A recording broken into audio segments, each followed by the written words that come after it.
In today's video, I'm going to show you how to make Google Calendar visible on your computer, step by step. This is a really useful setting if you want to share your calendar with others, make your schedule easier to find, or control exactly how much detail people can see. And before we jump in, if this tutorial helps you out, make sure to hit the like button and subscribe for more simple tech guides just like this.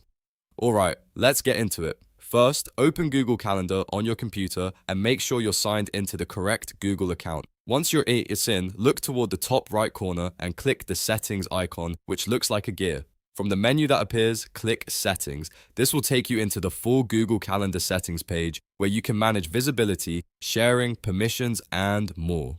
Now, on the left side, look for the section called Settings for My Calendars. Under that section, select the calendar you want to make visible. If you have more than one calendar, make sure you choose the correct one, because each calendar can have different sharing settings. After selecting the calendar, scroll until you find Access Permissions for Events. This is the area where Google lets you control who can see your calendar and what they can see. If you want your calendar to be public and visible to anyone who has access to it, check the box that says Make Available to Public. As soon as you enable this option, Google Calendar will allow people to find and view that calendar based on the permissions you choose. Next, you'll usually see an option that lets you decide how much information people can view. You can allow others to see all event details, which means they'll be able to view your event titles, times, and descriptions, or you can limit visibility so people only see when you're free or busy.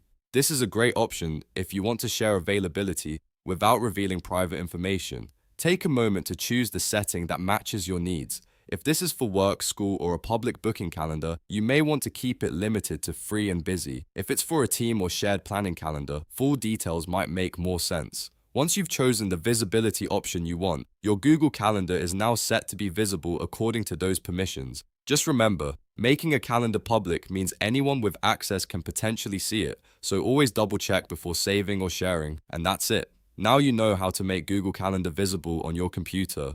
If this video helped, please like the video and subscribe for more quick tutorials, tips, and step-by-step guides.